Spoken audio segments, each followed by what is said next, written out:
in all of East Central Illinois. Get more details and schedule your inspection today at aamarshall.net. Winter, spring, summer, or fall, all you have to do is call Matex Heating and Cooling to take advantage of Train's Weather Any Season sale. Choose between special financing for 6 years or special trade-in allowances on qualifying Train systems. Call 355-9700 or visit us online at mattexservice.com for more information. It's hard to stop a train. Any season, any weather. Matex Heating and Cooling, servicing East Central Illinois. Subject to credit approval. Call for details. It was big, huger than huge. Big would be an understatement. Wow, this is giant. It's Rosati's Pizza's Big Deal Beginning of the Week sale. This Monday and Tuesday, the big, huge deal is coming your way. Score a 14-inch, 2-topping thin crust pizza with a 2-liter for $17.10. Rosati's continues to celebrate their 10th anniversary with really large, big deals. A 14-inch, 2-topping thin crust pizza with a 2-liter for only $17.10 at Rosati's Pizza. 701 South Gregory and online at myrosatis.com. Carpenter's Local 243 in Champaign, Illinois wants to thank the contractors, developers, and business owners who utilize the skills and services of union carpenters on their projects. Carpenter's Local 243 members are part of the world's highest skilled, most productive workforce. Members and contractors are committed to apprenticeship training and an ongoing journeyman skill advancement program. This provides the labor resources to ensure projects are completed. For a list of responsible contractors, call Carpenter's Local 243 at 356-5463. Going on 5 years, Rock's Place in St. Joseph has become the neighborhood sports bar and grill for a lot of folks in the area. Rock's Place is known for their delicious burgers, and they also have great daily food and drink specials. Plus, Rock's has plenty of TVs, so you can keep tabs on the Cubs and Cardinals all summer long. And while you're there, press your luck on one of Melody Music's video gaming machines. For delicious food, cold drinks, and good company, make it Rock's Place, 101 North Main Street in St. Joseph. Find them on Facebook, ROCHS in St. Joseph. You know that you guys continue to have this great starting pitch. Yeah, I mean, going into Chicago, there's a lot of excitement there for sure. But this is a good team we just played here, and when we leave Chicago, there's a team in Cincinnati that's playing well. I mean, everywhere we're going, there's just great parity in the game right now. Every place we go, you're going to see good teams, and we're just going to stay very, very focused on doing what we can do today and not getting too far ahead of ourselves. But anytime we can swing the momentum away from where it was a couple days ago, I mean, we talked in here, just something just didn't feel right. And part of it might be just leaving Colorado, leaving the West Coast. Guys were a little beat up. We're right in the middle of a long streak of games. I mean, there's a lot of things that we could use as an excuse, but it just didn't look like good baseball. And the last couple of days, thanks to our starting pitching and timely hits, definitely a strong step in the right direction.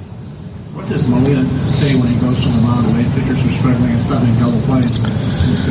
I don't know, but he needs to keep telling them. And most of the time, he's just changing up with Bowman there when he went out. I'm sure he was just giving him a second to breathe. That's a young player who just kind of really experienced how tough it can be to pitch in Coors Field, and just kind of trying to get past some of the doubt that goes along with giving up some runs. And he's had a lot of success at this level, and I think every once in a while you need a calming voice to slow things down and get you back on track and put some confidence in you or spur you a little. And I think Gotti does a real nice job of knowing when to do both. Do you announce now what the move's going to be with? No, we haven't finalized anything. Manager Mike Matheny after the game, again, unclear what the move will be as Jed Jerko takes paternity leave tomorrow and Saturday and will rejoin the club on Sunday, who will be with the Cardinals. But for now, Cardinals a 2-0 win over the Dodgers. The move of the game, how about those two huge double plays? One in the 7th after Barnes walked and Puig struck out, looking to Bowman getting Forsythe to ground into a double play, 4-6-3. And then in the top of the 8th, after Trevor Rosenthal walked Taylor, Seager grounded into a 6-4-3, and then Bellinger popped out to third. 2-0 games in both situations, and the Cardinals bullpen of Bowman and Rosenthal able to bridge the gap from Wainwright to Sean Wano. Move of the game brought to you by Amerazak Moving Systems. Amerazak is the official mover of the St. Louis Cardinals. Let's take another break. When we come back into the clubhouse, we go. We'll hear from Adam Wainwright and get set for a big weekend series in Chicago. What an opportunity for the Cardinals after getting back above 500. They are right now a game and a half in front of the Cubbies and a game and a half behind the Brewers, who beat the Mets earlier today. That's coming up next as we get ready for a huge weekend series on the Missouri Lottery postgame show on the St. Louis Cardinals Radio Network. Switch to Sprint and get 4 lines of unlimited for just $22.50 per month per line. That's 50% off Verizon and AT&T unlimited rates for a family of 4. And for a limited time, your 5th line is free. It's our best deal on unlimited, which works for you. But to make it work even better for you on radio, I'm going to read it with a robot filter that makes my voice sound cool. Switch to Sprint and get 4 lines for just $22.50 per month per line. That's 50% off Verizon and AT&T unlimited rates for a family of 4. And for a limited time, your 5th line is free. It's our best deal on unlimited. It's the best price for fully featured unlimited among national carriers with HD video and 10 gigabytes of mobile hotspot. Call 1-800-SPRINT1 or visit sprint.com/unlimited. Savings until 6/30/18 and $60 line 1, $40 line 2, and $30 line 3 per month. Excludes taxes, surcharges, and roaming. Streams video up to HD 1080p. Music up to 1.5 megabits per second. Gaming up to 8 megabits per second. Subject to credit. 30-day activation fee. Prohibited network use rules and data deprioritization. Safest bank prepared to advertise Verizon Unlimited and AT&T Unlimited Plus rates for 4 lines is a 5/17/17. Carriers features different coverage and offer not everywhere. Restrictions apply. Changed in baseball over the last quarter century. There's one guarantee you can take to the bank as Cardinal Magazine enters its 25th season.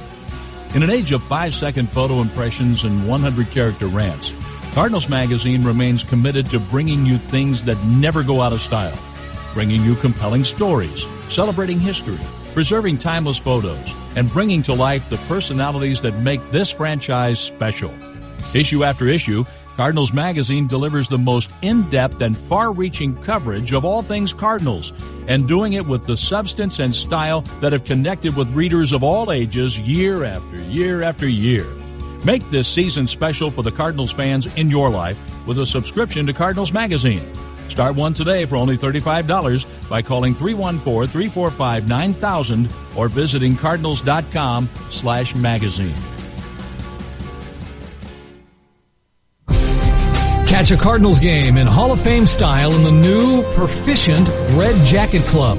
This new all-inclusive area is designed to commemorate the Cardinals' iconic Hall of Famers and features an upscale buffet and full-service bar.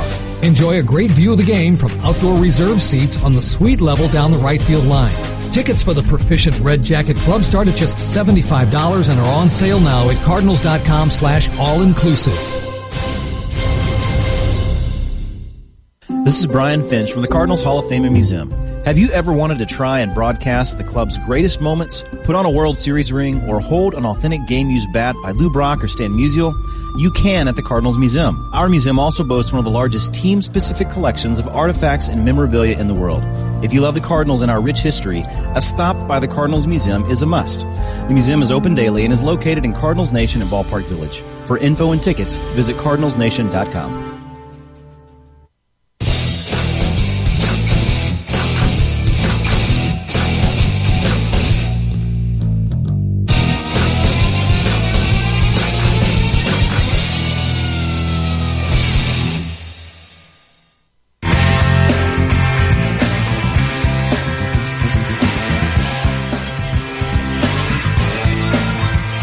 Back on the Missouri Lottery postgame show, Chris Rebby with you on the St. Louis Cardinals Radio Network. Cardinals 2-0 over the Dodgers today as Adam Wainwright was absolutely fantastic. Wainwright going 6 shutout innings, walking 2, striking out 6, getting it done with the bat as well. His second home run of the year, driving in both of the Cardinals' runs. Into the clubhouse we go to hear from Wainwright. I'm doing some of the similar things I've always done, but I've sort of preparing for them differently. So the last 5 or 6 times out, I've started long tossing before the game, getting a good active warm-up in here before I go out there, getting my arms ready, doing some curls and triceps and doing some ab work and doing some running on the treadmill, getting my body fully loose and ready to go out there. And that way I felt like I wasn't, earlier in my career was a little different. When I took the mound the first pitch of the game, I was hot, I was ready to rock. I could have thrown 3 pitches, and I still could probably do that now, but I feel better and feel more prepared when I get a little active warm-up in there, so just a little bit more ready to pitch when I get out there. Were you sitting on a certain pitch? No, not at all. Actually, he threw me a couple of nasty cutters away that I took, and he threw me that strike breaking ball before. And I think as athletes in here, sometimes we just react. And he showed me the curveball before and kind of locked me up a little bit, but he threw it out of the same slot the next time, and I was able to put a good swing on it. So 6 scoreless innings or 2-run homer, which is the best? We needed them both. We'll take them both. Wouldn't say one's better than the other because could have pitched 4 and hit a 2-run homer, and bullpen could have done great, or I could have pitched 9 and given up 0 and might still be playing. So, how can they hit for you the next time around? 6. Hey, I stay in my lane. I just make sure I'm ready to pitch when they tell me to and hit when they tell me to. Are you getting more and more comfortable with? You mentioned those tweaks and preparing and stuff. Are you getting more and more comfortable with that kind of routine? Yeah, I'm really trying to listen to the hitters. What are their swings telling me? And so right now I'm changing speeds on just about everything I have. I mean, mixing speeds of my fastball, going from 88 to 93 today, I think, and curveballs from really slow to upper 70s. And my cutter, I'm throwing it from 82 to 90 almost. So I don't know. I'm having fun. I want to keep going. Just keep doing that. Pay attention to the actual number, or is it just a feel of the speed that you're delivering those balls at? Feel is very important, but I always look up to see the speed on the slow stuff, so I can keep those speed variables, keep making them different and different, more different and different, so the hitter really doesn't, know what speed it's going to be. The play that Diaz made, is that kind of a game changer? Absolutely, yeah, it was great, man. Run gets across there. They might have a different first and third there. I don't know. I mean, guy's going to score for sure 2-1 with 2 runners on after that. So you never know where that game could have gone. So he made a couple of nice plays today. That was probably a game-saving play. I'm sure I would have struck the next couple guys out, but never can tell. What is your sense of the team here the last 2 days overall versus when you guys first came back on this homestand? Well, we ran up against a couple of the tough pitchers over there, and just found a way to win 2 tough games. It's I think those kinds of games when you don't win 10-0 sometimes can give you some great momentum and realize that we can win games all different kinds of ways. But our guys there's going to be a time this year where our offense puts us on their back and carries us for a time too. So right now as pitchers, until they get rocking like they're going to get rocking, we'll just keep throwing up zeros and giving them a good chance. That's Adam Wainwright. He was our Train Unstoppable Player of the Game. Visit traininfo.com to view Train's lineup of unstoppable products. Wainwright, fantastic today on the mound and with the bat in the 2-0 win. Cardinals over the Los Angeles Dodgers. We mentioned Siono Ano, another save that is 13 on the year. Saves leaderboard brought to you by Missouri Farm Bureau Insurance. We are Missouri Farm Bureau Insurance, and if you're a Missourian, we are for you. As we mentioned, the Brewers already beaten the Mets 2-1 today. No games for the Reds, Cubs, or the Pittsburgh Pirates. That means that in the division right now, Milwaukee is still on the top of the pile in the Central with a 29-25 record, game and a half in front of the Redbirds, now 26-25. Cubs 3 back at 25-27. Reds 4 back at 24-28. The Pirates 5 back at 24-30. Day baseball both tomorrow and Saturday between the Cardinals and the Cubs up at Wrigley Field. We have a 1:20 game tomorrow. That means 12:25 for the Ameren pregame show. First game of the 3-game series between the Cardinals and the Cubbies, and it will be Lance Lynn on the mound, 4-3 with a 2.93 ERA against John Lackey. Saturday afternoon, it'll be Mike Leake taking on John Lester, and Sunday evening, your scheduled starters, Michael Wacha against Kyle Hendricks. Future matchup brought to you by Country Financial, helping you set up your future. What a game for the Cardinals and Adam Wainwright. What a win, winning the last 2 against the Los Angeles Dodgers. Again, Wainwright the winner, 6-3 with a 3.79 ERA. McCarthy the loser, 5-2. Sion Wano, his 13th save of the year. We'll talk to you tomorrow at 12:25 for a massive 3 games at Wrigley Field against the Cubs. Until then, hope you have a great rest of your Thursday. Now, for Mike Shannon, John Rooney, Mike Claiborne, and Jim Jackson here at the ballpark, for Ben Boyd helping us out in the clubhouse and pregame, Tom Ackerman, as well as Dave Klein back in our Cardinals Network studios. Chris Raby saying have a great rest of your afternoon. Cardinals beat the Dodgers 2-0. This has been the Missouri Lottery postgame show on the St. Louis Cardinals Radio Network.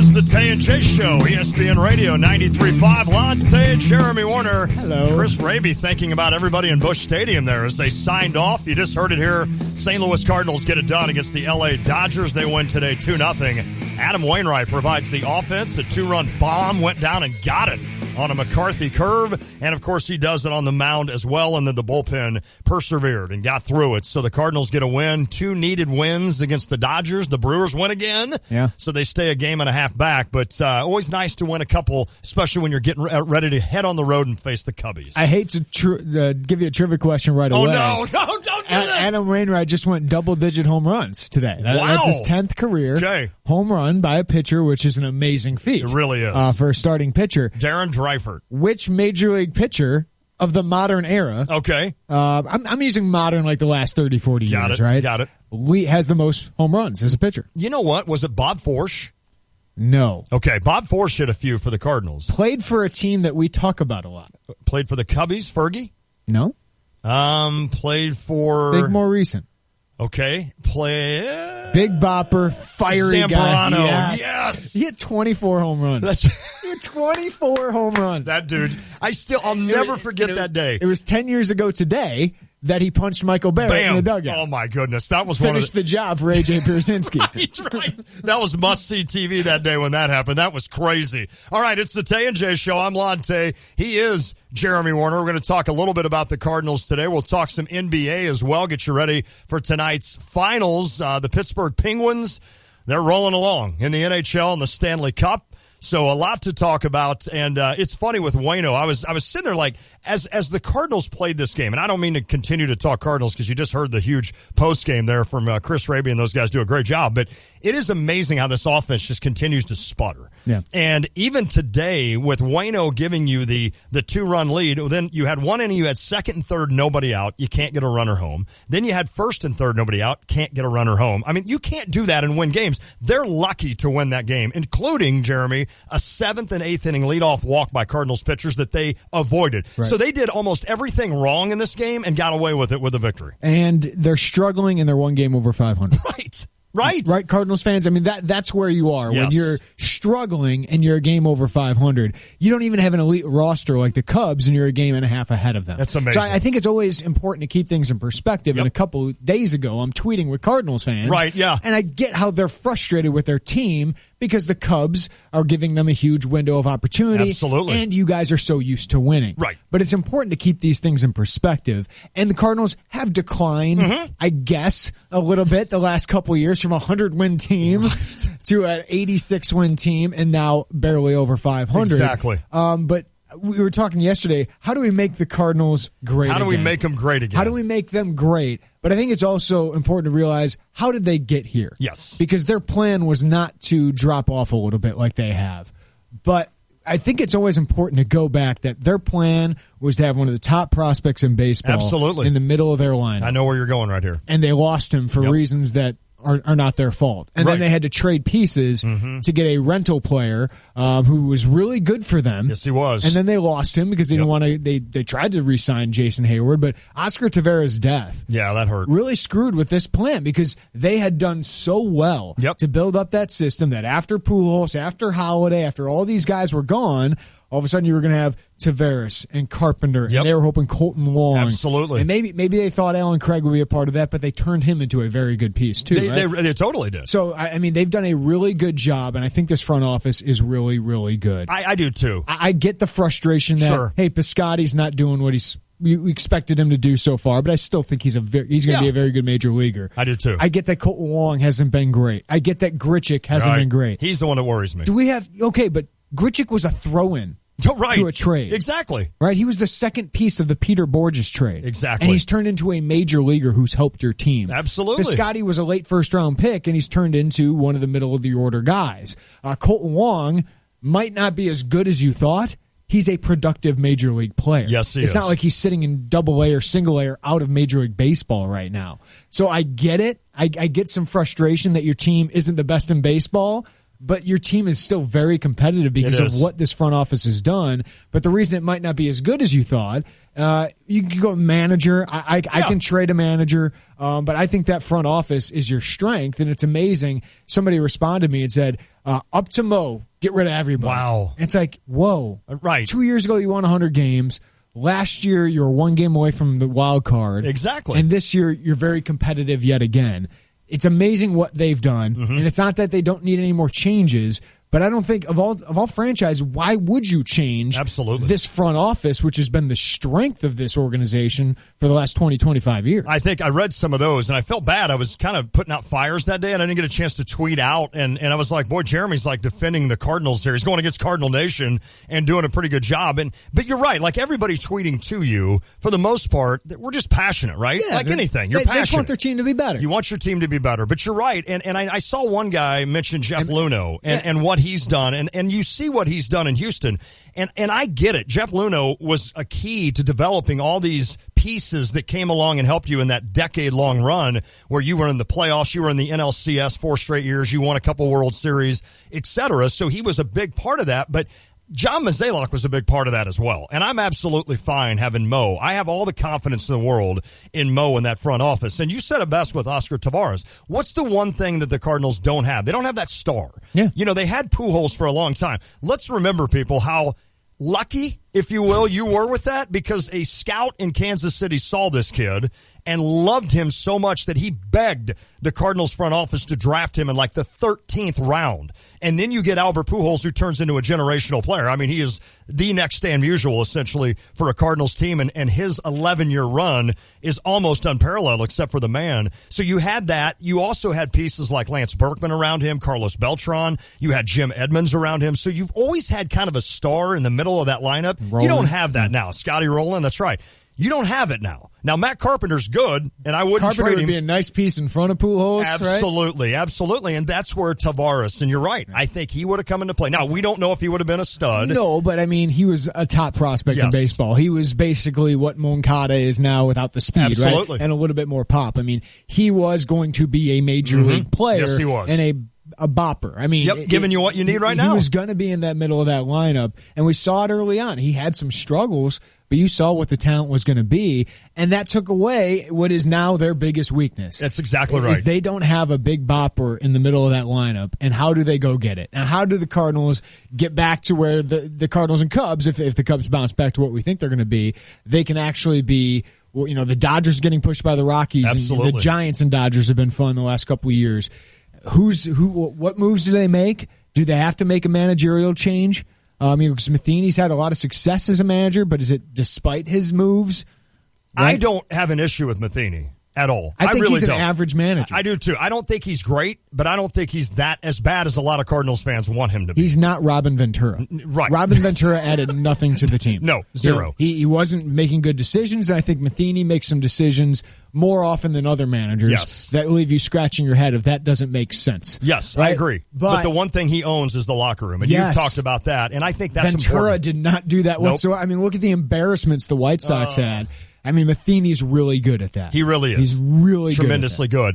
You know, you talk about that. I think the only way the Cardinals can do this is they're going to have to spend money in free agency, and they can do it. They've got money to spend. I think that's the way they're going to do it. Yes. I think you're building. You don't go all in for this year. No. Right? Nope. I mean, the Cardinals can be competitive, but I don't think this is the year where we got to trade these guys. Because you know what? You have Carlos Martinez, who I think's an ace. Yes, he is. I think he is growing into that ace. Yes, he and is. I think he's going to be that the next couple of years. Alex Reyes' injury also threw this off because he was one of the few guys with elite potential on this team. So you had Alex Reyes and Carlos Martinez at the top of that rotation with the rest of the rotation they have right now. But Reyes, we might not see fully until 2019. Which is crazy. But that's what you're building towards. Yep, that's exactly right. That, but you need a bat in the middle of that. So I love J.D. Martinez. Yes. I think he'd be exactly what the Cardinals need now. But unless he's signed long term, I don't think it makes a lot of sense. You got to find that bat. Yes. In the middle of the lineup, whether it's going to trade for a Marcell Ozuna or somebody like that you can put behind Matt Carpenter and say, that guy's going to give me, 270 batting average, 340 on base, Give me 25 to 30 homers and 100 RBI a year. Well, and the other thing is you've got guys like Manny Machado who are coming up as free agents. I don't see the Cardinals as a player there. I know they can spend money, and they showed that with David Price. They showed that with Jason Hayward, where they were offering big money, as big a money as anybody in baseball, and just didn't end up with the player. I don't know that they can go all in on a Machado deal, which will be ridiculous. And here's my thing. Who have they missed on that made you go, man, right? I mean, David Price right now, that contract is huge. Yeah. Even Chris Davis. Like Jason Hayward and yep. Chris Davis. That's exactly right. I mean, we talked about it then. Chris Davis made the most sense for that team, but I don't know if I'd want to pay that for a guy who's really up and down. No, I agree with you. And I know Davis, it would help, obviously, having once in a while having his pop. And, you had a guy like Matt Adams who didn't really ever progress, and I think they were hoping he'd be a guy that could provide some home runs, and he turned into more of maybe just a gap hitter as opposed to a home run threat. So there's a lot of things out there that the Cardinals could do. And the other day, like when we were going through this, I started going through the position. I won't go through all of them, but there's question marks there. You look at Molina, you got him signed through 2020, but then you've got a kid like Carson Kelly that's sitting there and he's tearing up AAA or has had moments down there where you're like, man, are we just going to waste him for 3 years? Well, and here's the thing. The Cardinals still have depth. Yes, they do. I feel like Cardinals fans don't think they do. Your starting pitching depth is ridiculous. It's unbelievable. You have some young hitters, middle of the infield kind of guys, center fielders who are pretty good prospects. They're just a year or two away for you right now. But everybody's kind of gearing up towards after 2018 to go spend their money. Because you said Machado, Harper, I think Kershaw is going to be a free agent after that year. Wow. It might be smart for the Cardinals to go more next year, spending money. Like a J.D. Martinez is a free agent at the age of 30, 29, 30. I think you give him a 5-year, $100-something million deal. Done. That guy makes a lot of sense for you. So while everyone is zigging, you zag a little bit. I agree. Martinez is going to get a lot of money out there, and you're not going to be the only suitor. But if you're going to go for somebody, he makes a lot of sense. Well, and he's not going to get Machado and Harper money. We know that, right? I mean, he's not going to command that kind of money. Are the Cardinals going to outbid? No. They're not going to, the I don't think. I really don't. I mean, even the Nationals. Correct. Right? I mean, they spend a and I think ridiculous amount. Baltimore will probably they'll pony up to keep Machado there. Machado. I mean, it's one of those where it's going to be interesting. Pat and Champagne called, said the Cardinals need a new hitting coach. All right, that's interesting. Don't you think it's always interesting how a hitting and pitching coach Mark McGuire said credit, that. Right? But all the blame. Mark McGuire said that's going to fix everything. McGuire stated that perfectly one year where he said, and I'm not going against you, Pat. Hey, if that's what you think, then we all have our opinions. But McGuire one time when he was the pitching or hitting coach here, and the Cardinals were actually hitting well that year, and they were talking of giving him credit. And one day he just said, "Guys, I'm not doing anything that the hitting coach didn't do." He's like, I may have made a couple of adjustments, but he's like, it's those guys out there doing it. They're doing the work. They're putting in the time to become good hitters, and that's what's key. Some other interesting free agents next year, hitters, Carlos Gonzalez.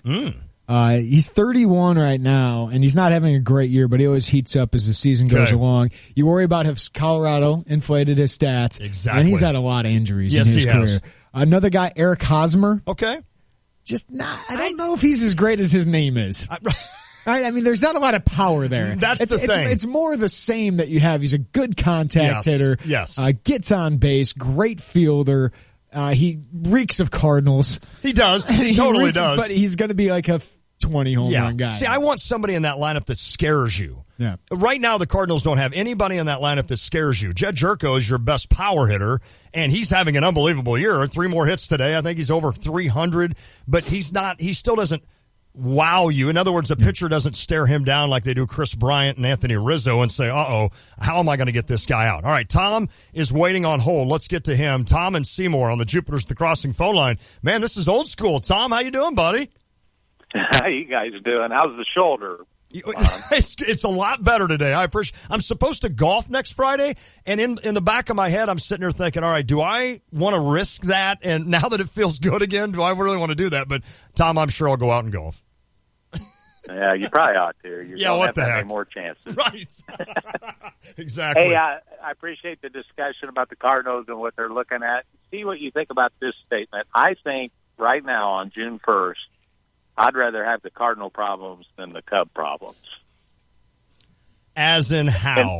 They're very opposite right now, words, Tom. If I'm the Cubs, I'm looking at 3 starting pitchers Right. that just aren't hacking it. And so they go, when you hear somebody comment on the Cubs, well, what they need to do is pick up a starting pitcher. Okay, yeah, that's great.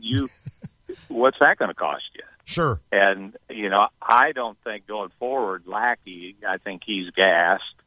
Arrieta, I think, got gassed toward the end of the last year.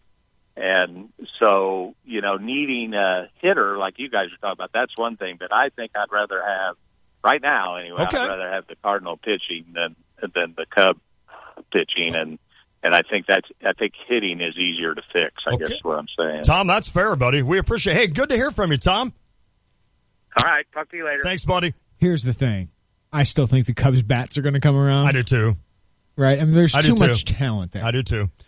He brings up a good point, though. There are some issues with the Cardinals Cubs pitching is going to be good. Yes. I mean, the Cardinals pitching is going to be good. Yep. I think Lee comes back down to earth a little bit. Right. But I do think that pitching is one of the deeper, better staffs in baseball. And like you said, they've got depth. They've got Luke Weaver. They've got Marco Gonzalez back. They've got Flaherty, who's down in the minors. Right. They've got kids that throw absolute gas that in the future are going to be here. So their pitching is good shape. But if you're telling me which roster would I rather have right now for the rest of this season? Oh, sure. It's the Cubs. Absolutely. And I think, Tom, what he just meant was the problem.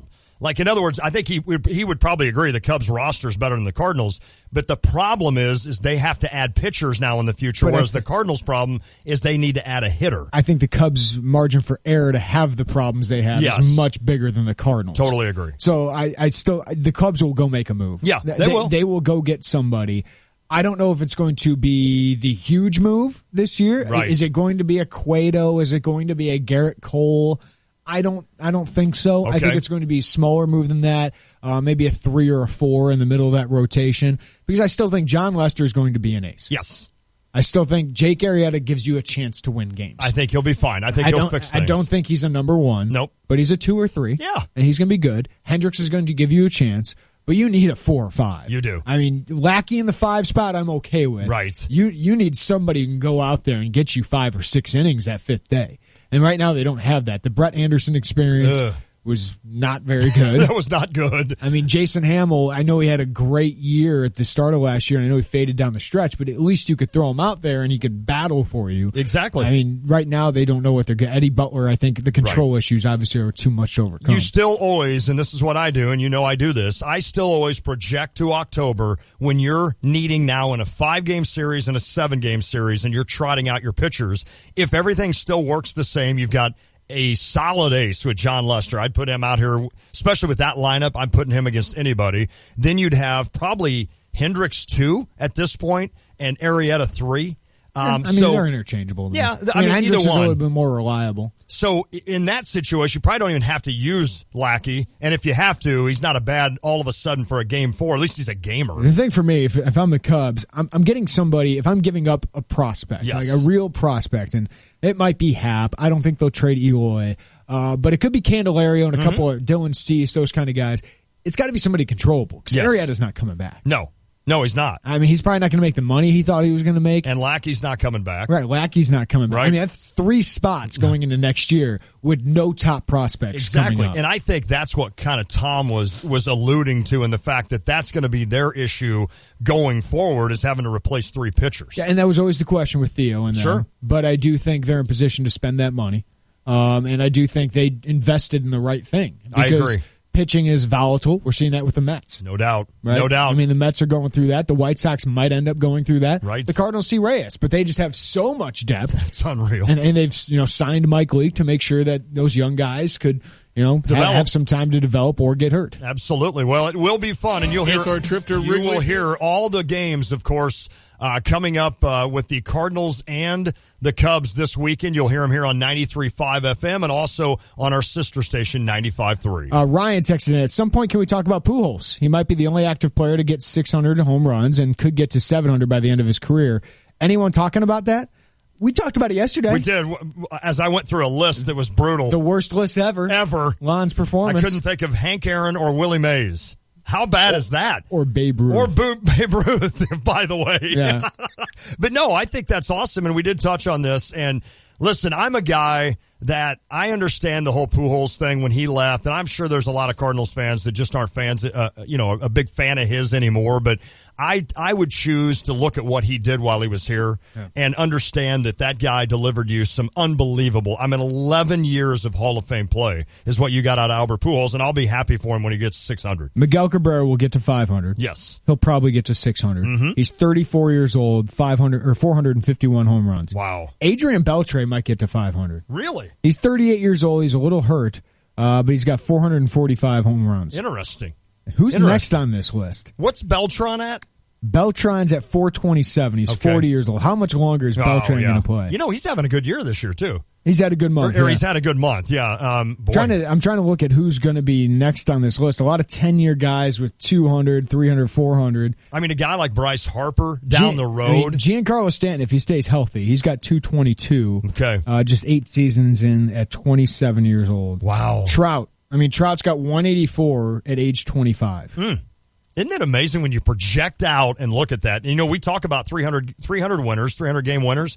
I'll never see another one in my lifetime. How many home runs do you think Bryce Harper has in his career? This is his sixth season. This is his 6th year? Yeah, he came up. One was like a half year when he was young. He's 24 years old. This is his 6th year. Bryce Harper, 6th year, averaging, I'll say he's got 168. 136. Oh, okay.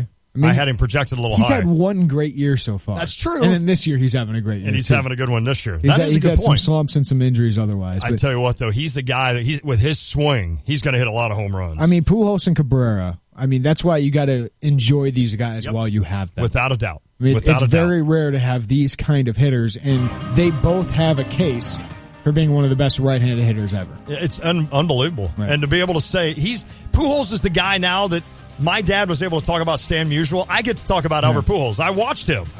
Pujols at one point said Miggy's the best hitter he's ever seen. Wow, and that's Pujols cool. said that about Miggy. That's cool when you hear it coming from a guy like that. All right, next hour we're going to visit with Matt Silich, former intern. He's now our Tay and J NBA expert. We're going to get you ready for the Cavaliers and the Warriors. Game 1 of the NBA Finals is tonight. Your texts and calls as well. It is the Tay and J Show.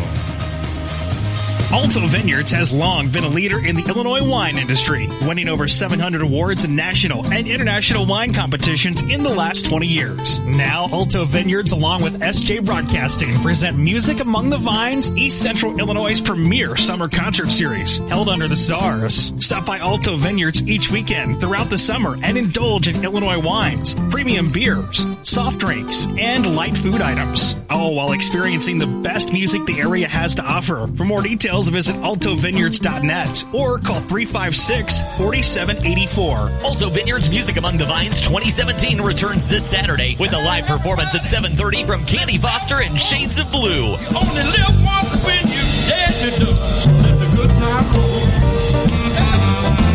Let the good time. Don't miss Candy Foster and Shades of Blue. 7:30 this Saturday at Alto Vineyards. Then Sunday it's a live performance from Billy Gull. More details at altovineyards.net. You're listening to WSJK ESPN 93.5 Tuscola, Champaign-Urbana, your home for the St. Louis Cardinals. Fox News, President Trump pulls the U.S. out of a global climate agreement. I cannot in good conscience support a deal that punishes the United States. Fox's Jared Halpern has more live at the White House. Saying he was elected to represent the people of Pittsburgh, not Paris, President Trump officially announced an end to U.S. participation in the landmark agreement to reduce carbon emissions. So we're getting out, but we will start to negotiate, and we will see if we can make a deal that's fair. President Trump repeatedly characterized the Paris Climate Accord as unfair to U.S. workers and designed to give other nations an economic advantage. We're going to have the cleanest water. We will be environmentally friendly, but we're not going to put our businesses out of work. The president also questioned the agreement's effectiveness to combat climate change. Kathleen. And Jared, former Vice President Al Gore says the president's decision is reckless and indefensible and undermines America's standing in the world. The leaders of France, Germany, and Italy say the Paris Climate Accord cannot be renegotiated, even though the president has indicated a willingness to do that. But House Speaker Paul Ryan backs President Trump, saying the agreement was a raw deal for America.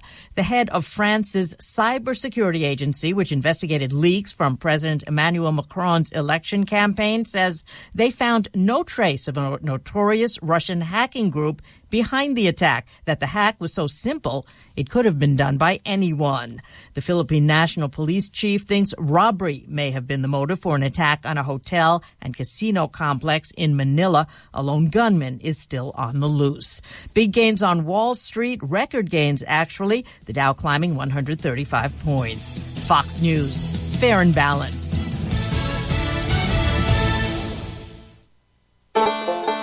Here's a little ditty about that John Deere mower deck that mows faster, better. It's not how fast you mow, my friends, it's how well you mow fast. If you just mow fast but your yard looks bad, then you got a lot of ugly grass. You need a John Deere to take care of your yard. You need a Z-Track Z3 45R. It's not how fast you mow, my friends, it's how well you mow fast. The XL deck's got more capacity for yards like yours that get to grassity. Want to mow well in a higher gear? See a John Deere dealer, nothing runs like a deer. Summer involves a lot of driving, to camp, to work, to soccer, back home to grab what they forgot, and then back to soccer again. So wouldn't you like to know your car is up for it? Enter Hum by Verizon. Now you can check your car's health from your phone with vehicle diagnostics, drive with more peace of mind thanks to 24/7 emergency assistance, and let the kids stream and game on the go with your car's own Wi-Fi hotspot. Get Hum and get where you're going. Learn more at hum.com. Verizon Wi-Fi available on Hum X only. Data usage applies. Coverage not available everywhere. Visit vzw.com for availability. More questions about Russian contacts with President Trump's associates. Democratic Senators Patrick Leahy and Al Franken still want answers about Attorney General Jeff Sessions' testimony during his confirmation hearing when he was asked about his contacts with Russian officials. I have been called a surrogate at a time or two in that campaign, and I didn't not have communications with the Russians. The senators asked FBI Director James Comey to investigate, and were expecting a response on May 12th. On May 9th, Comey was fired. Sessions has said he did meet with the Russian ambassador, but it was in his capacity as a senator, not as a campaign surrogate. In Washington, Rachel Sutherland, Fox News. And Comey is set to testify before the Senate Intelligence Committee June 8th. SpaceX is not launching its first recycled cargo ship to the International Space Station today. Stormy weather has stopped the countdown at the Kennedy Space Center in Florida. The company will try again on Saturday. This is the first day of hurricane season, and the government says, get ready. As many as 17 named storms are predicted this summer in the Atlantic and the Caribbean. As many as 9 of those could be hurricanes. But it only takes one storm striking your neighborhood to be a bad season. Homeland Security Secretary John Kelly says preparedness is everyone's job. I ask the American people to do their part as well. Make a plan with your family based on the risks to your community. And this year, the National Hurricane Center will issue special storm surge warnings, which can be directed right to your phone. At the National Hurricane Center in Miami, Eben Brown, Fox News. It may not always seem so, but predicting the weather is more accurate than ever. Statistics show today's meteorologists are as good with their 5-day forecasts as they were with their 3-day predictions 12 years ago. I'm Kathleen Maloney, Fox News Radio.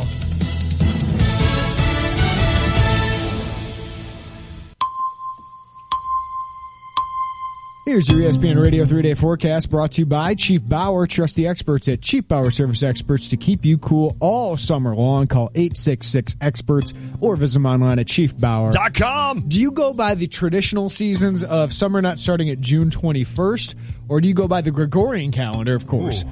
Which is June, July, August, and then fall starts September, October, November. I'm probably more of that. The Gregorian makes way more sense. It does. I'm probably more of that. Than the astrological calendar, whatever. Right, where all of a sudden it's like, hey, summer's finally here. And it's like, what? Fall, or winter starts December 25th. No. No, it doesn't. No. It does seem like we've shifted. Like October's really warm now, and like sometimes March and April are not.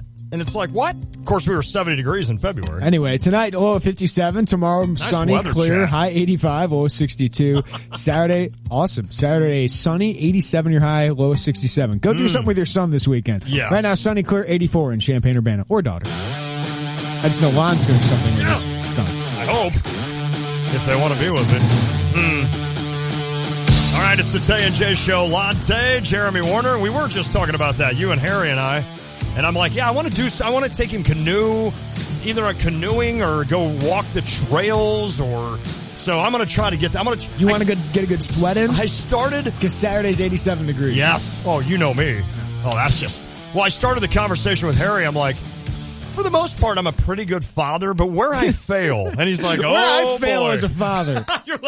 He's like, where's this going? All right, if you want to weigh in, 359-2255, 217-359-2255. All right, so I think this is the end of this story. Okay. 2 years later. Do you want to bring Harry in on this? Because I know he wants to.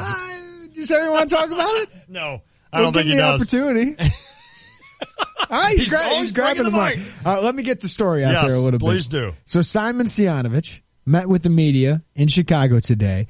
And I guess this is Marcus Jackson's story. Okay. In a downtown conference room, one of the lawyers for Simon Sianovich referred to the disgruntled former Illinois football player as, quote, a hero in discussing the $250,000 settlement the 24-year-old received from the university over injuries he sustained while a member of the UI football program.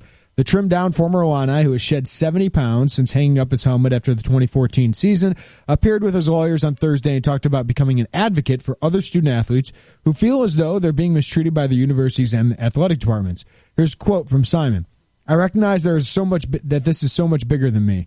This problem is still a problem nationwide, one that needs to be adjusted. I'm happy that people are now paying attention to those issues on a much higher level. I hope this story inspires others to use their voices as well. Watching me do what I've done, other players will be able to stand up and say they are worthy. And that these are the players who won't, players who maybe don't have that strength yet, and I hope that I can continue to be an effective advocate for those players. Sianovich took to Twitter in May of 2015 to speak out against the culture and then Illinois coach Tim Beckman's program where injured players were put back on the field and scholarships were threatened to be pulled for those who didn't adhere to their demands. Beckman was ultimately fired by former Illinois athletic director Mike Thomas in August 2015. Thomas was fired 3 months later, though he's not personally implicated in an external investigation into Beckman's program. Those personnel moves, combined with the settlement announced this week, spoke volumes about how the UI viewed what happened to him, Sianovich said. Quote, they said very plainly they were wrong. Wrongdoings were done, and their system allowed. That's what I think the biggest takeaway is from all of this. There's an admittance that the system allowed wrongdoings. You know, the one thing that, before we really break this down, that I just thought of while you were reading that, this is going to be one of these stories that in like 20 years, we're going to be having a beer or something, maybe not you and I, but somebody I'm visiting with, and all of a sudden I'll be like, somebody will mention it. Like, you remember when Sianovich did? I'm like, oh, yeah, we lived through that. Like, and how much you and I discussed this and talked about this.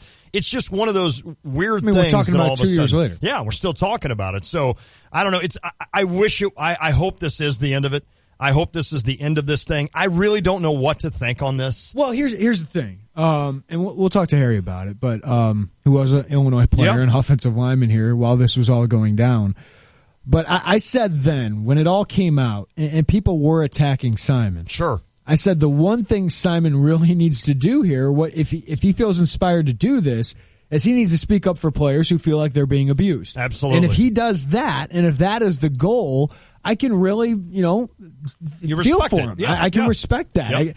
You're speaking up where we know this is not amateurism. Right. That players need a voice. All of a sudden, no matter what you think of Simon Sianovich, he's given a voice to players because I said from the beginning, this Illinois was a guinea pig. Yes. Yes. And they were the guinea pig of players can now have a voice. They can go to Twitter. And I think it was a good thing that players, hopefully now at Illinois, they know where to go. Right. That if I go to the athletic director, I'm not going to be turned down. Yes. Or if I go to somebody, I'm not going to be thrown back to my coach, and my coach is going to take it out on me. Absolutely. Kind of I have a voice. I can have these things, and I think that's important. I think it's important for players to know that they're not just sitting there and they're chopped liver for some of these coaches. Now, I don't know exactly what happened at Illinois. We still don't know exactly what happened, but the huge report we went over a couple of years ago. Oh, my goodness. I mean, there were some things that made me uncomfortable. Sure. Now, do I think that's happening at a lot of places or has happened at a lot of places? Has happened, yes. Yes. Heck yes. I don't think it's right. No. Is it fireable? Yes, I think so. If Tim Beckman was winning 10 games a year, is he fired? I don't think so. Probably not. And I know I still think that if this was a different coach, he might have gotten reprimanded, without a doubt, but not as hard as Tim Beckman. So I think Illinois had to do this. Yes. If Mark D'Antonio had this happening in this program, would it be the same thing? I don't know. I don't either. Speculating. Those are pretty serious allegations. So even if Beckman was winning, I'd have to think that Illinois would take a strong look at that. Yes, and absolutely. decide whether or not they do want to keep him. I just think there would be a lot more support. There's no doubt there would be. 99% of people saying fire him. There's no doubt. Right? And I know there's the sector out there that are listening right now. I know you. I know you're out there. You're my age or older, and you're used to the old school football style when you played and your coaches knocked you on your butt because they could do that back then. We get that. Well, times have changed. And it's not good to know if you're... Well, was that a good experience? No. Well, right. Exactly. And a lot of guys will say, well, yeah, toughen me up. That's just something you dealt with. But that's where I'm going. In other words, move past that because we're past that stage now. Here's the thing. Like, I think, yes, coaches should be able to say negative things to people. Sure. I mean, our generation is known as a softer generation by your generation, Absolutely. right? I think some of that is true. Mm-hmm. But your generation is the one teaching us, right?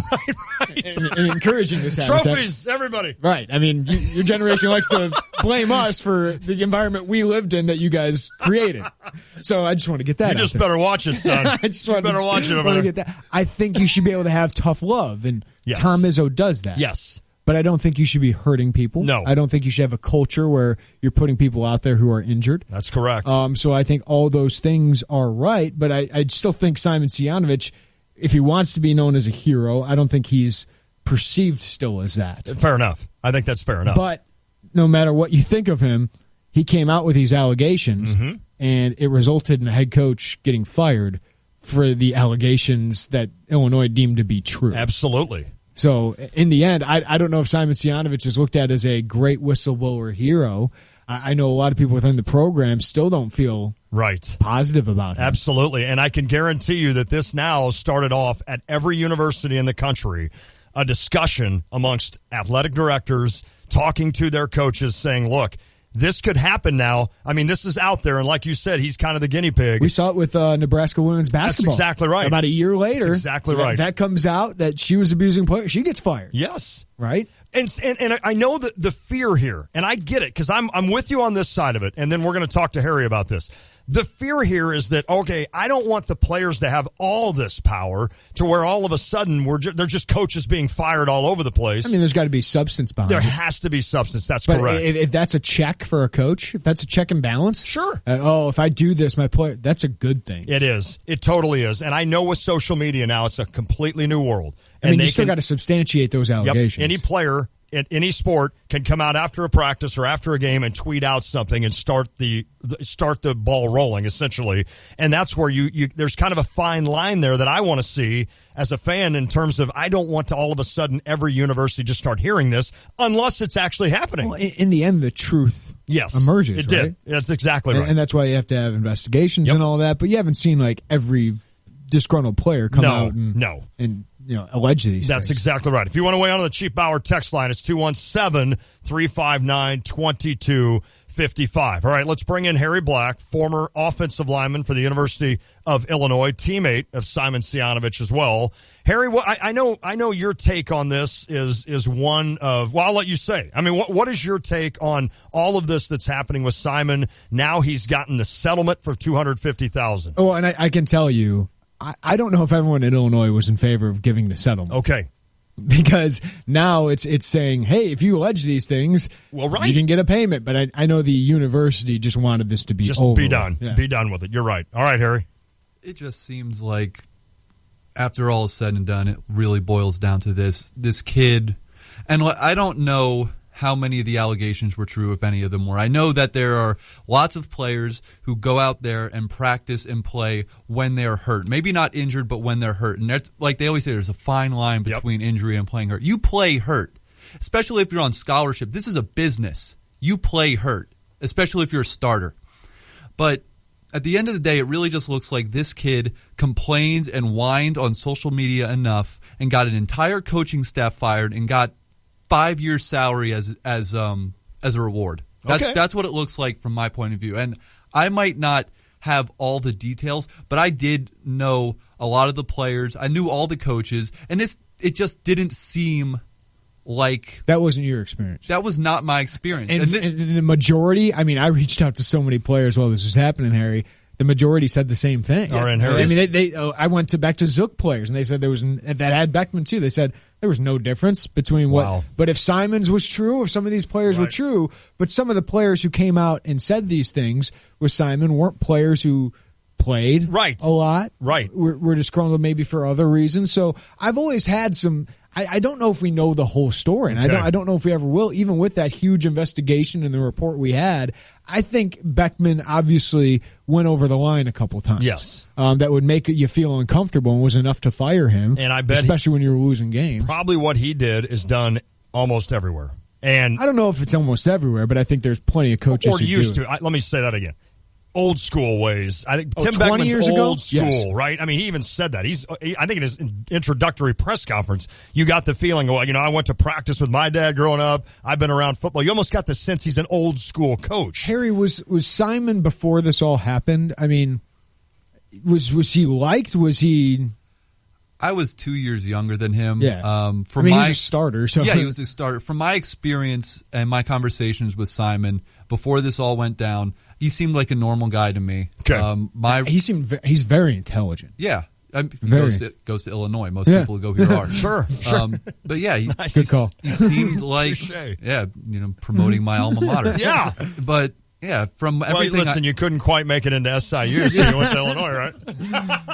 Stop. I kid. Go. But from what I knew about him, he seemed like a good guy. I'm sure he is a good guy. It's just when I saw this, it rubbed me wrong. Yeah, which I appreciate because you even talked about it. Some of the players that came out in support of Simon didn't play a lot. Harry, you never played. Yeah. I mean, you got on the field a couple of times, but you were essentially a walk-on offensive lineman. Garbage time. That you paid for your entire college. You paid your way through school. So to see somebody who's starting, to see someone receiving a scholarship, gets a scholarship, and that's not enough for him. And like I was talking to you, I don't want to get this whole story because this is an entire other thing, but I'm on the.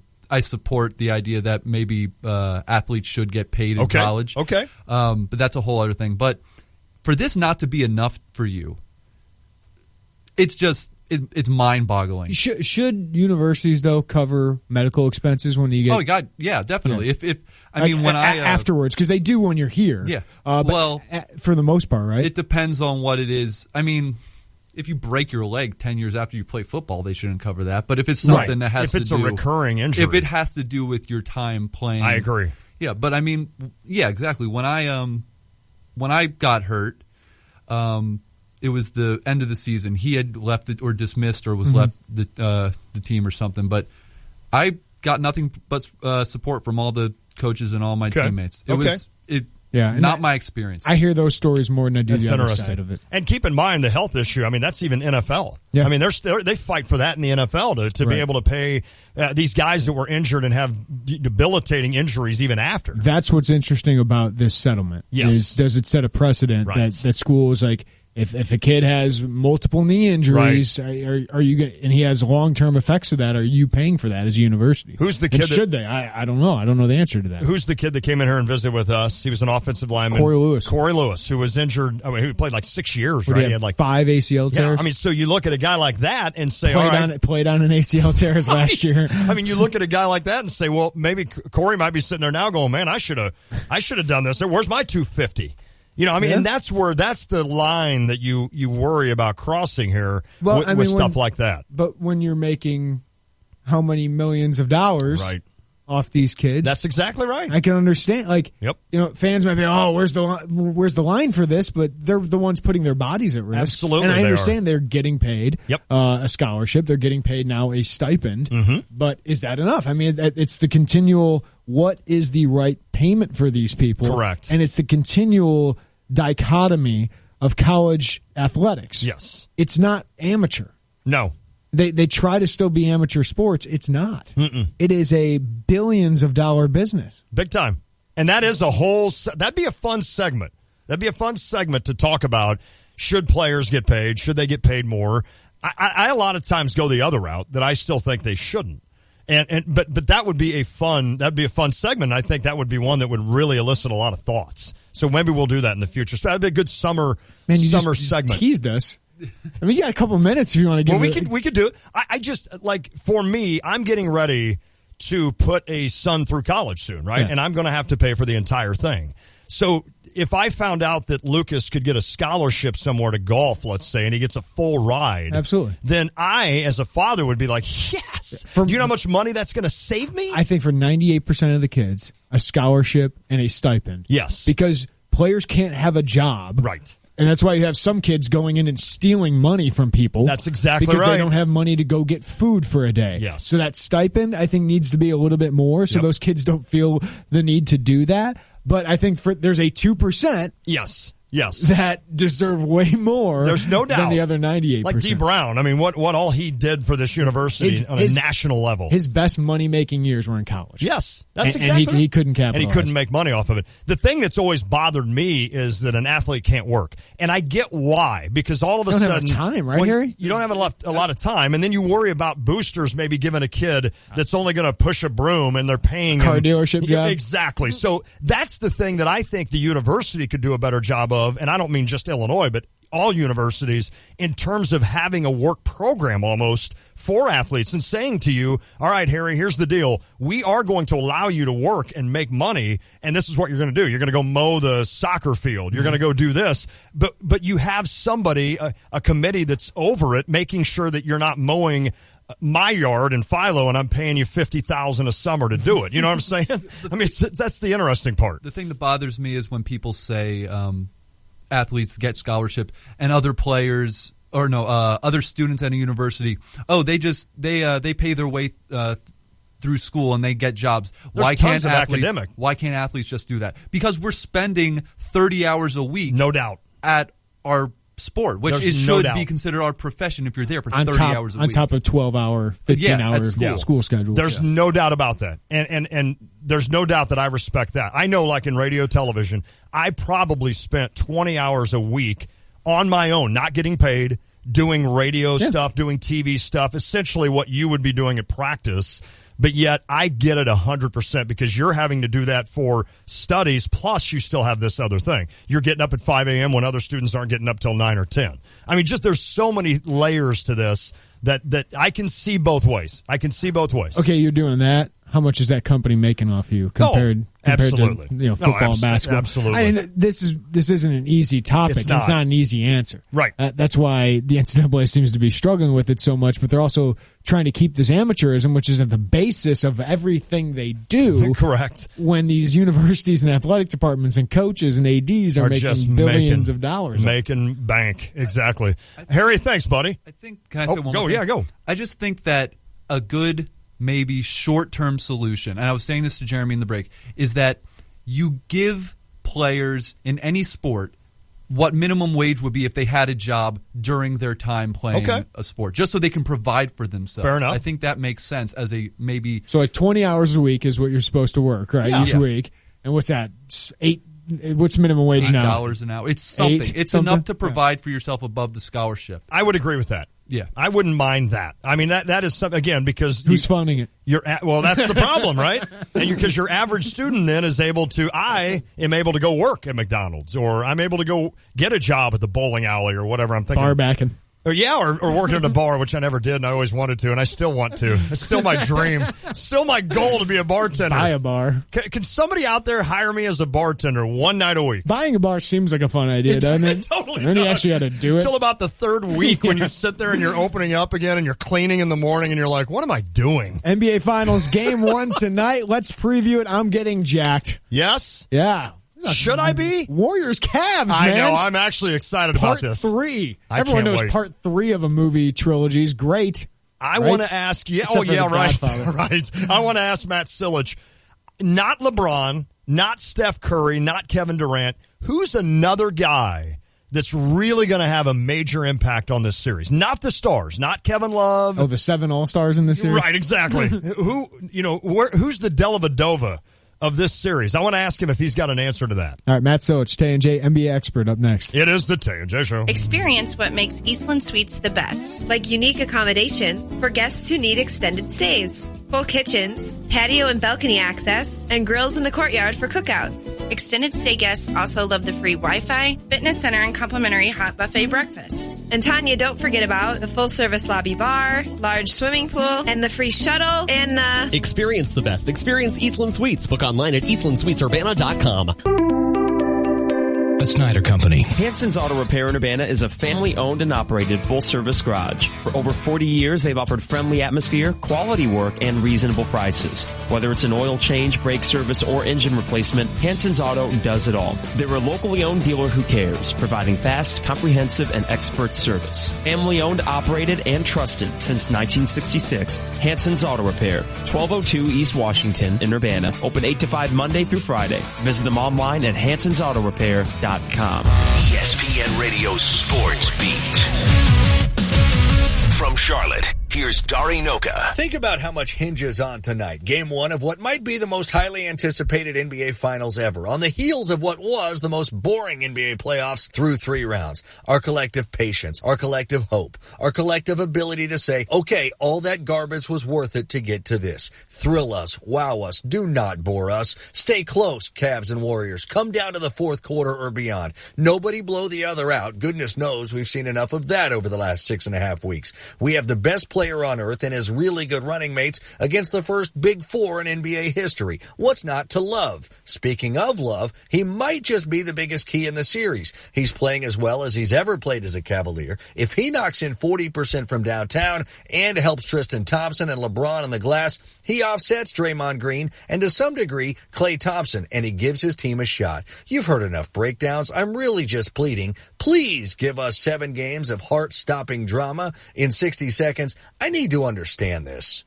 The clock is ticking down. It's all on the line for the relentless pursuit of perfection. Tissot Swiss Watches delivers the precision and accuracy expected in your timepiece. This is finals time. This is winning time. This is your time.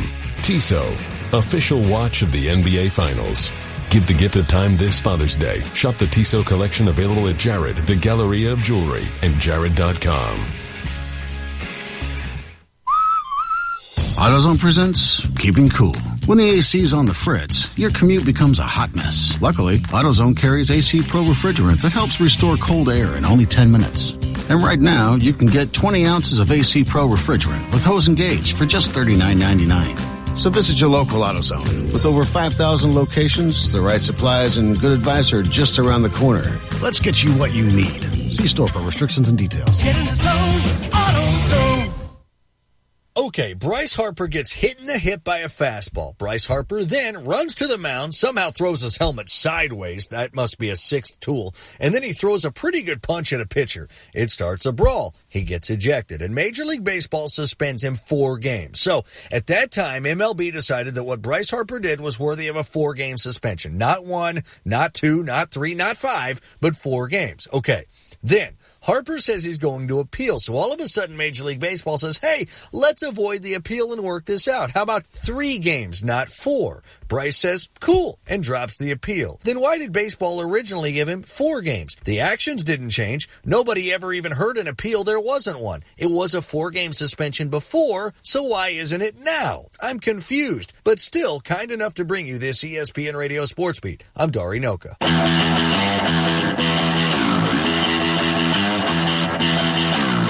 All right, summer coming around, and Houlihan's at the iHotel has you covered with patio play. Join Houlihan's for live local music every Thursday evening this summer. Patio play is located on the beautiful, secluded outdoor patio and features new live performances each week and a $4.95 martini drink special. Rain or shine, the show will go on. They will simply bring the party inside. And guess what, Jeremy? It starts tonight at Patios. Guido A. Sanchez Portugues, I think I said that right, is your act tonight. So definitely get down to Patios June 1st. Thought of this the other day. If you had a birthday on June 1st, that's pretty cool, right? You're like halfway through the year.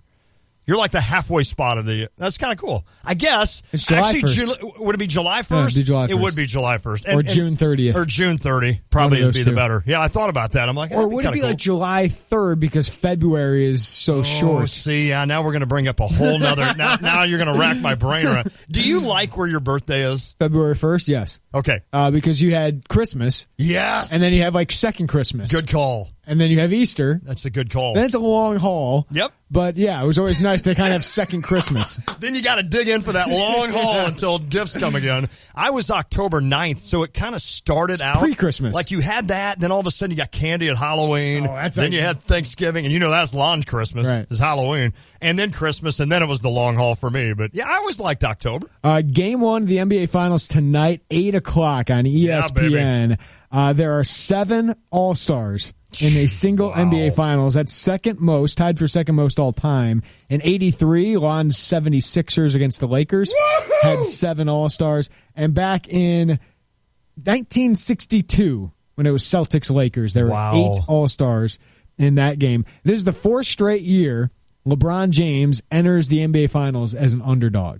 Unbelievable. People don't talk about this very much when they do the Jordan LeBron thing. He's been an underdog in 6 of his 8 NBA Finals. Is that true? Yep. The Miami Heat teams, he probably wasn't an underdog. He was the last year. Okay. Right? When they lost to, was it the Spurs? Okay. Yeah. That's interesting. The Spurs were great that year. Well, let's get you ready for Game 1 of the NBA Finals tonight. Matt Silich, former Tay and J intern, now our Tay and J NBA expert, pays the same. Matt, how are you, buddy?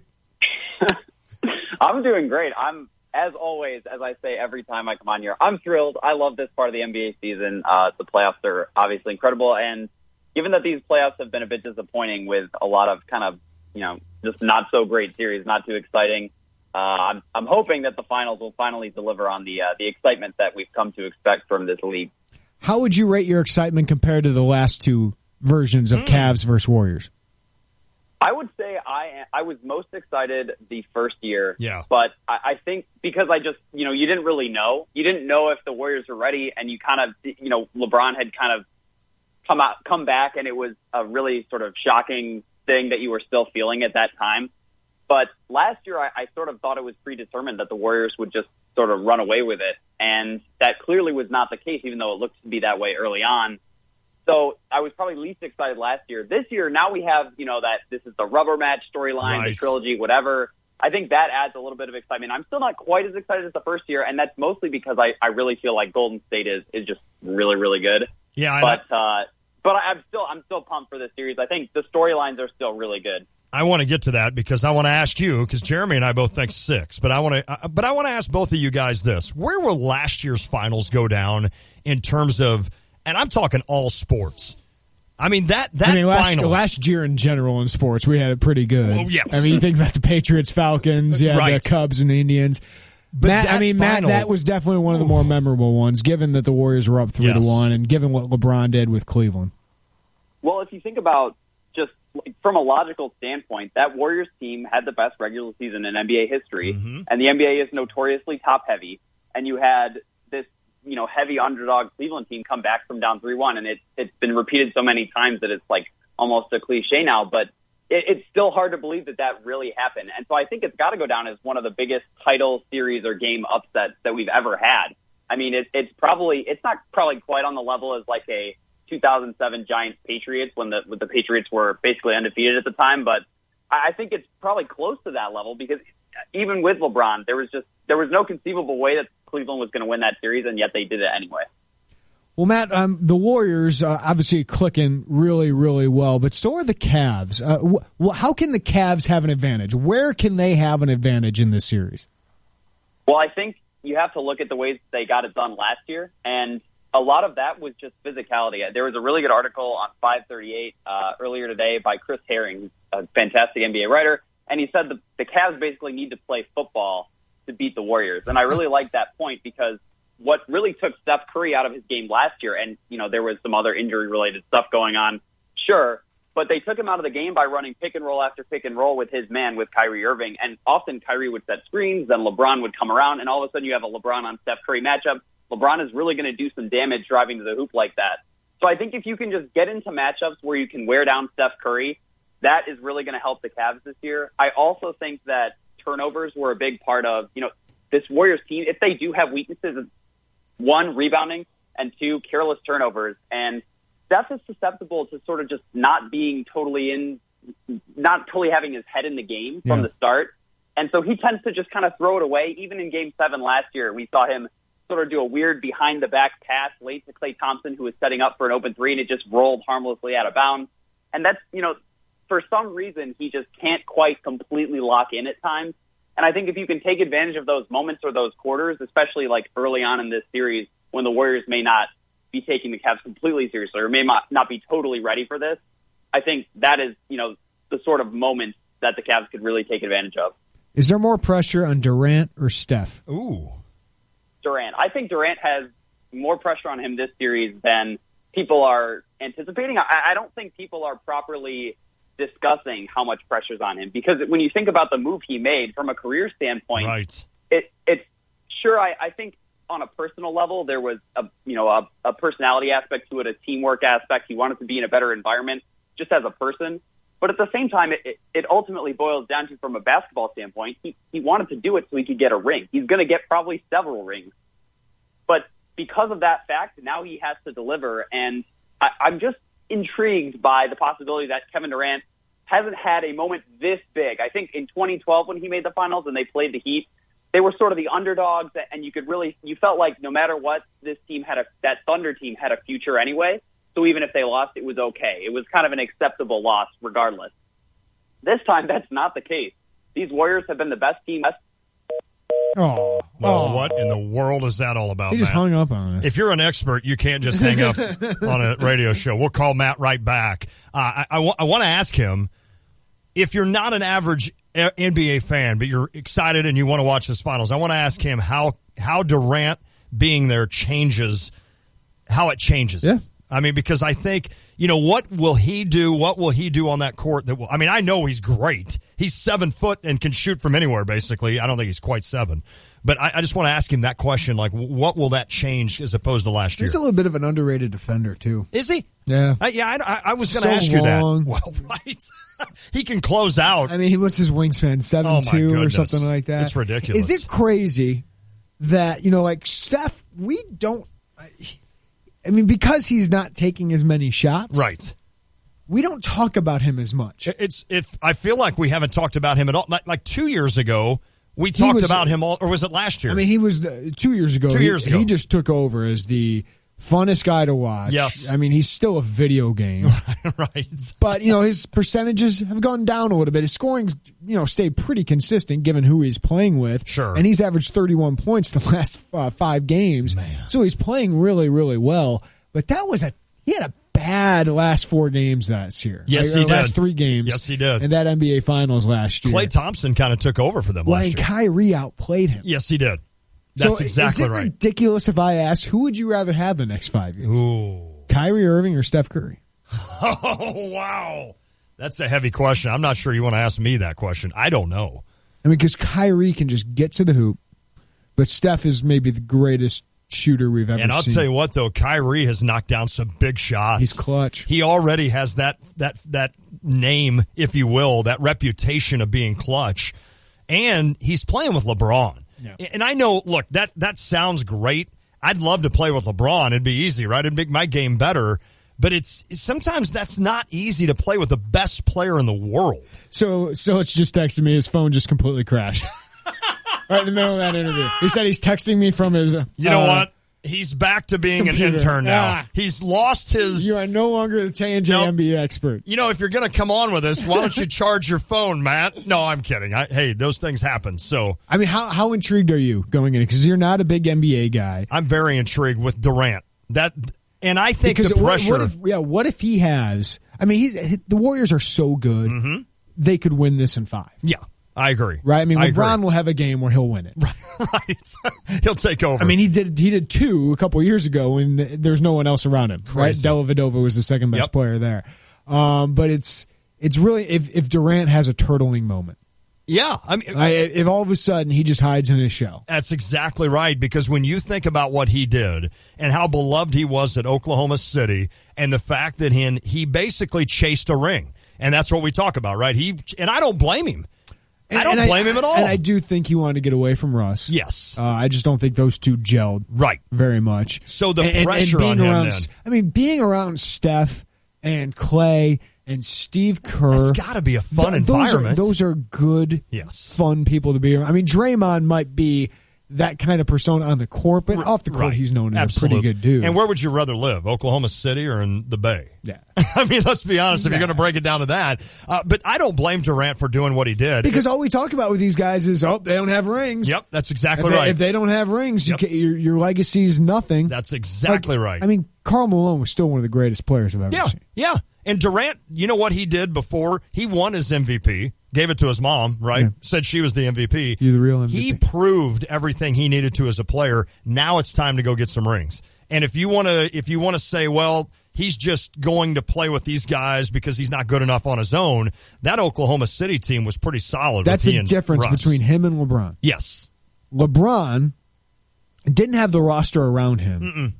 The Cavs, the first time around, did not put the roster around him to win championships.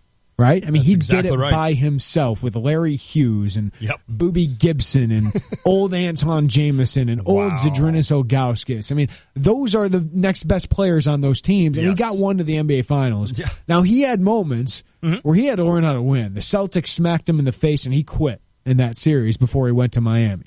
Miami, he learned how to win. Yes, he did. You know, Dwayne Wade, Pat Riley, those guys taught him how to win.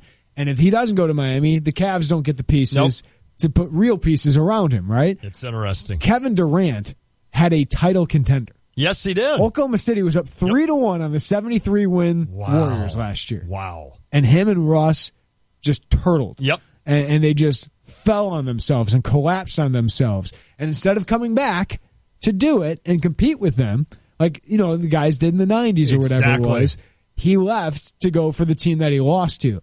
To me, that bothers me more than what LeBron did. Yeah. Because LeBron, that team wasn't putting anything around him. No. Sam Presti might be the best GM. I mean, one of the best GMs. That's interesting. And what he put around. It's an interesting thought. It is. Now, obviously, he and Bosch and Wade, they went together to go win. Sure. And you can maybe... there's like collusion there, and I get it. I was upset by it the first year. But leaving Cleveland? Yeah. I got it. I totally did. I understood why he left. I agree 100%. And that's why I think, to get back to that point, I think there's all the pressure in the world on Kevin Durant. I mean, they put old Shaq. They tried to get old Shaq to get him a title. I forgot about that. I could barely get up and down the court. I totally forgot about that. Oh, no, it's completely all... I mean, that is the story of this finals. If LeBron wins this one, as much as it bothers people, he is in the conversation. Without I'm not a saying doubt. he is. He is in the conversation. I don't even know if he needs this, but if he does, no one can ever say, like, it should have been into last year, but no one can ever say he's not a winner, he's not clutch, he's not one of the greatest players of all time. I mean, he is in the discussion as one of the best players of all time, and very, very short list on that. No, without a doubt. And if he wins this one, that just helps that case. But if Durant doesn't, if the Warriors don't win this, Durant, I mean, that's where the pressure's at. Yeah. If LeBron would win this thing, is this Warriors team better than any team Michael Jordan's Bulls beat in the finals? Yes. No question. So that's where you'd have to look at that and say, look. I mean, last year's team, the Warriors, were better than any team probably Jordan ever beat. I wonder if the Spurs team, the Miami Heat, beat. You know, that's probably true. Duncan was and still those guys, really good. Tony Parker, Kawhi Leonard was just getting into his prime. That team was great. That team was comparable to those Jazz teams. Without a doubt. Without a doubt. You know, the Sonics were really good in 96. The Spurs at their height, with Duncan and, you know, Parker and all these guys. Ginobili. Still not as good as the Warriors the last 3 years? No. Okay. Especially the last two teams, no. No. That's interesting, isn't it? That's why. I mean, these Warriors teams are two of the best teams we've ever seen. Who leads Golden State in scoring in this series? Is it Durant? Yes. Okay. It should be. It should be, right? That'll be that. He led them during the year. That's the one thing I want to watch because, again, I don't watch much NBA basketball, and especially the Warriors on the West Coast. I know a lot of times in the NBA it's a little bit better in baseball, but it's one of those situations where I don't watch them a lot. that's one of the things I want to watch for tonight. Steph led him during the year, 28 point. Or no, this is the postseason. Steph's led him during the postseason, 28.6. Okay. Durant 25. Clay down to 14. Draymond 14. Okay, that'll be interesting. I'm anxious to see how they spread it around. That's what I want to watch tonight. But that's the one thing. If Clay's not hitting, if Steph's not hitting, Durant will be. If Durant's not hitting, Steph will be. I mean, that's why Golden State will be almost impossible. I mean, how many Hall of Famers are on the court tonight? Steph, Durant, LeBron. Yes. Kyrie is building a case already. He could be. I mean, he's not there yet. No. But if he continues this career, he will be. He could be. He's going to be. I think he'll probably win multiple championships. I think the Cavs will win another one at some point here. Yeah. I think the Warriors will probably win more over the next couple of years. Iguodala? No, I'm kidding. Clay? Sean Livingston? Clay will be interesting. If they win multiple titles and he continues to do what he does, I think he will be. Draymond, I mean, you're getting into, if they're a dynasty, if they win 4 titles. Yes. You know, if we're talking Ginobili is a Hall of Famer and Parker are Hall of Famers, then I think Thompson and Green would probably be known as Hall of Famers. Would agree. Kevin Love? Yeah. I thought of Love, and I'm like, I mean, you got 7 All-Stars that all have a case for it, but crazy. 3 definite Hall of Famers, 3 of maybe the top 30 players of all time. We need to take a break, but I thought of this. Was it 2 years ago when Iguodala stole the show a little bit guarding LeBron? Saved him, yeah. Yeah, he saved him, right? I mean, he was like the MVP of that series, yeah. right? Does he have anything? Is he still on the squad, I guess? And does he have anything left in the tank with regards to guarding? I mean, basically what they're doing for Iguodala, and this is the beauty of having Golden State's offensive power, is they can just say to him, don't worry about offense. All you do is you just pick up LeBron at half and try to do anything you can to contain him. For the Sixers, he was like their first or second best player. Now he can kind of, like Ron Harper. Right. Yeah, that's a great analogy. Play a certain role. Ronnie Harper. When it comes to they even look alike. When it comes to the Cavs, we don't talk about their depth enough. I mean, Tristan Thompson had a great finals last year. Yes. And he can own the glass. Yes, he can. They have a really good shooters out in the perimeter. Channing Frye, J.R. Smith, Kyle Korver, and Darren Williams. Oh, that's right.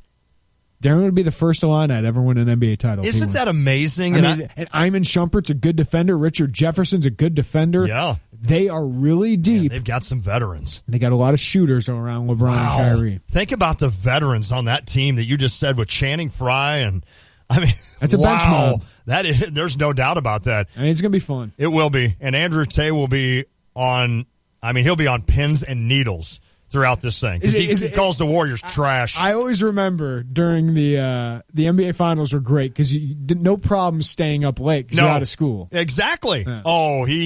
I guarantee you there's a party planned for this game 1. And if the Warriors, if they have the audacity to ruin this party for Andrew, he is not going to be happy, and you're going to hear about it. If you want to weigh in, 359-2255, that's 217-359-2255. It is the Tay and J Show. Mosquitoes can be a nuisance, and after a mild winter like we had, they're even worse. Let Prairie Landscaping get rid of those pesky mosquitoes so you can enjoy the summer outdoors without bugs getting in the way. And since it's Prairie Landscaping's 25th year in business, they're celebrating by offering up to 25% off their mosquito program. Email mypvdiscount@gmail.com for a free quote. mypvdiscount@gmail.com. And if you sign up by May 31st, you can win 2 free mosquito control applications out of 4. Prairie View Landscaping, mypvdiscount@gmail.com. Alto Vineyards has long been a leader in the Illinois wine industry, winning over 700 awards in national and international wine competitions in the last 20 years. Now, Alto Vineyards, along with SJ Broadcasting, present Music Among the Vines, East Central Illinois' premier summer concert series, held under the stars. Stop by Alto Vineyards each weekend throughout the summer and indulge in Illinois wines, premium beers, soft drinks, and light food items. All while experiencing the best music the area has to offer. For more details, visit altovineyards.net or call 356-4784. Alto Vineyards Music Among the Vines 2017 returns this Saturday with a live performance at 7:30 from Candy Foster and Shades of Blue. Only live once when you're dead, you do. Let the good time roll.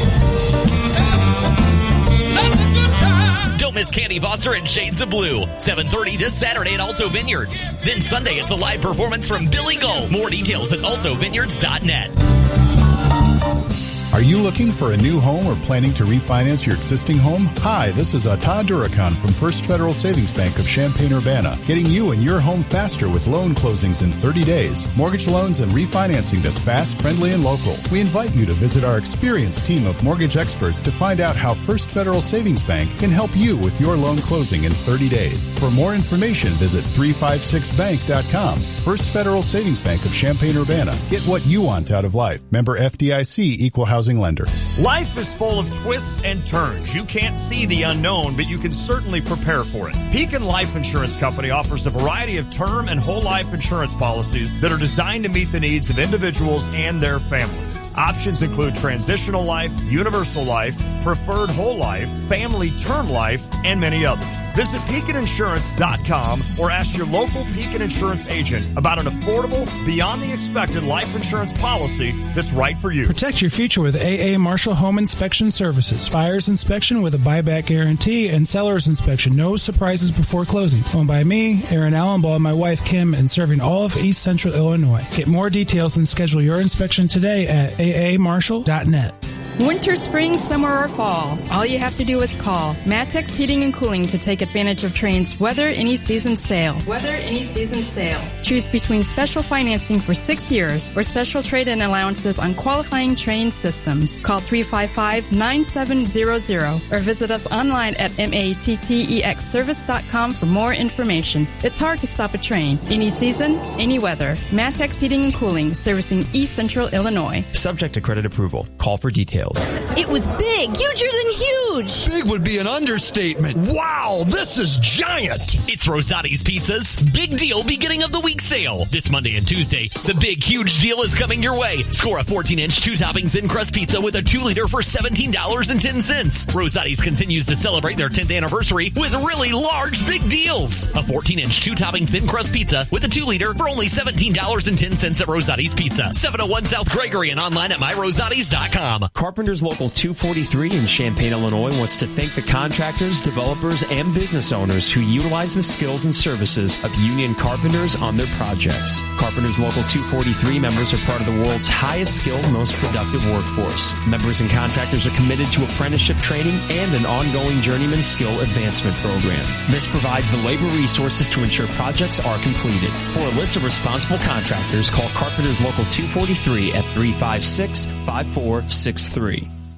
Going on 5 years, Rock's Place in St. Joseph has become the neighborhood sports bar and grill for a lot of folks in the area. Rock's Place is known for their delicious burgers, and they also have great daily food and drink specials. Plus, Rock's has plenty of TVs, so you can keep tabs on the Cubs and Cardinals all summer long. And while you're there, press your luck on one of Melody Music's video gaming machines. For delicious food, cold drinks, and good company, make it Rock's Place, 101 North Main Street in St. Joseph. Find them on Facebook, ROCHS in St. Joseph. Don't miss the biggest savings ever at Illini Mattress. Now through June 11th, get a luxurious night's sleep and save up to $800 on select Stearns & Foster adjustable mattress sets. Plus, interest-free financing for up to 60 months with approved credit. You heard right. That's 5 years with no interest at Illini Mattress. We also provide free delivery, setup, and removal, and a $100 gift with the purchase of the Stearns & Foster sleep system that's perfect for you. The Stearns & Foster biggest savings ever ends June 11th, so hurry in to Illini Mattress.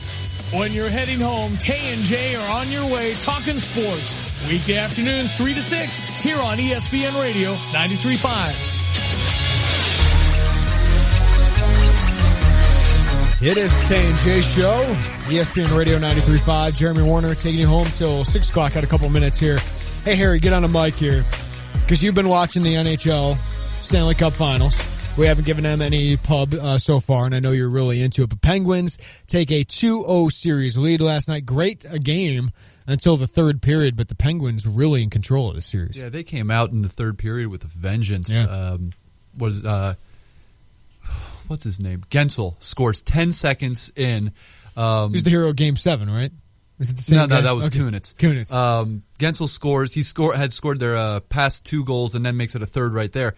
And then they just run Pekka Rinne out of the building. He's had a bad series so far. He really has. First series, 4 goals on 11 shots and then the empty netter. And yesterday, that third period, he just did not look good. I think they're in trouble. I think the Predators are in trouble. At the same time, though, I don't think they lose this next game. It's back at home, back in Nashville. They got their home crowd rooting them on. Their first ever Stanley Cup game there. I think they're going to take this one. I think that it is either going to be one of two things. I think a close game, the Penguins win, because I think that Nashville needs to get their fans behind them and score like 2 or 3 goals right out score of the first. Yeah, score first, score often, and then you'll be safe. Kind of put the Penguins on their heels and make them think, okay, let's try to steal the next one and make this kind of a numbers game. All right, Juan and I gave our predictions. We're both going Warriors in 6. Who you got? Oh yeah, there's another. Yeah, there's an NBA. There's an NBA series going on. It started. The NBA playoffs start tonight. Yeah, it's about time. Yeah. I got Warriors in 6. Yeah, it's too. I mean, they're too dang good, I think. Thanks, Harry. Appreciate all your insight today. Thanks to our guest today, Matt Silich. We had him for like 5 minutes, so you can go back and listen to that. Our podcasts are at espncu.com, or you can find us on iTunes. That's all powered by GTPS Insurance. Another short show tomorrow. It's going to be Carp and Lon. I got a wedding to get to, so they'll be in here tomorrow. But the Cardinals-Cubs start at 1:20. Big series with the Cardinals a game and a half ahead of the under 500 Cubs. Thanks for listening tonight. It's the Tay and J Show. Napa know-how. Ever wish you could have your own walk-up music? Napa has the rugged Bluetooth speaker on sale for $29.99. It's portable and waterproof, which means you can play walk-up music anywhere. Showing up to a party? Walk-up music. Doing a sweet cannonball? Walk-up music. The rugged Bluetooth speaker at Napa for $29.99 makes everything cooler. That's Napa know-how. Napa know-how. At participating Napa Auto Parts stores while supplies last. Offer expires 6/30/17. This is Chuck Lee with Provident Financial Group. What will you do during the next market correction? At Provident, we believe a sound financial plan is the surest way to avoid panic during market volatility. Contact us today to put a plan in place for you. The securities and advisory services are through Commonwealth Financial Network. Find us online at ProvidentFinancialGroupLLC.com. Provident, partnerships built on trust. Member FINRA SIPC, a registered investment advisor. The official fan store of the Fighting Illini is moving. Game Day Spirit, currently located at 1422 South Neal Street, is moving to the corner of Neal and Kirby in Champaign this July. In the meantime, they're preparing for the lowest prices of the season to be available during their moving sale in June. Stay tuned for more information and follow them on Facebook, Twitter, or Instagram by searching Game Day Spirit. Stay in the know of all things Game Day and all things Fighting Illini with Game Day Spirit, the official fan store of the Fighting Illini.